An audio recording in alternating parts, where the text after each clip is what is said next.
சென்னை அருகே தாம்பரத்தில் நிகழ்ச்சி ஒன்றில் பேசிய செங்கோட்டையன் பள்ளிக் கல்வித்துறை மீது ஆதாரமற்ற குற்றச்சாட்டுகளை சிலர் அறிக்கையாக வெளியிட்டு வருவதாக கூறினார். அறிக்கை விடுபவர்கள் தன்னுடன் பள்ளிக் கல்வித்துறை செயல்பாடுகள் குறித்து ஒரே மேடையில் விவாதத்திற்கு தயாரா என்று சவால் விடுத்தார்.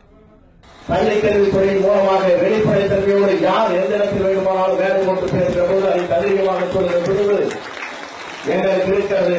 ஆனால் அறிக்கை விட்டவர்களுக்கு அந்த துணிவு இருக்கிறதா? மேடையில் வரட்டும், நான் அவருக்கு பதில் சொல்கிறேன் என்பதை நான் நேரத்தை தெரிவித்துக் கொள்கிறேன்.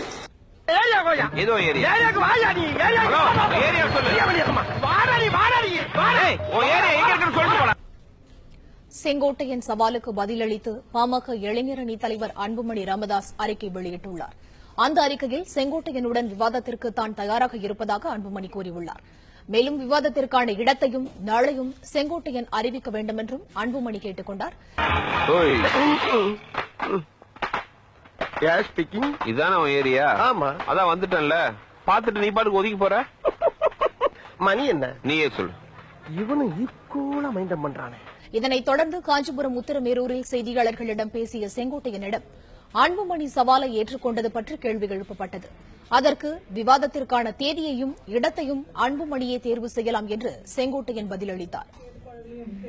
ஒரே மேடையில விவாதம் பண்ண தயாரா இருக்கும். இந்த ஊழல் குறித்து அதுக்கு வந்து அன்புமணி ராமதாஸ் நான் தயாரா இருக்கேன், எப்ப கல்வித்துறை அமைச்சர் சொன்னார்னா நான் தயாரா இருக்கேன்னு சொல்லியிருக்காரு. நானும் தயாரா. அவர் எப்ப சொல்றான்னு அவர் எப்ப சொல்லலாம்னு சொல்லி எந்த மேடம் வீட்டுல ஃபைட் பண்ணுவோம். அட்ரஸ் சொல்லு.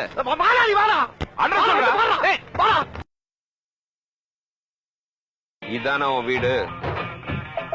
வந்தாச்சு. வேற எங்க வரணும்?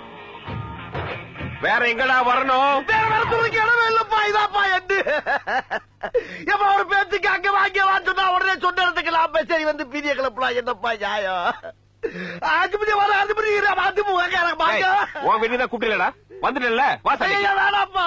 ஒன்லி பாடி லாங்குவேஜ் தான்ப்பா, உள்ள ஒண்ணு கிடையாதுப்பா. நீ நினைக்கிற அளவுக்கு நான் ஒன்னும் பெரிய பாயிண்ட் கிடையாதுப்பா. ஒன்லி பில்டப்புப்பா.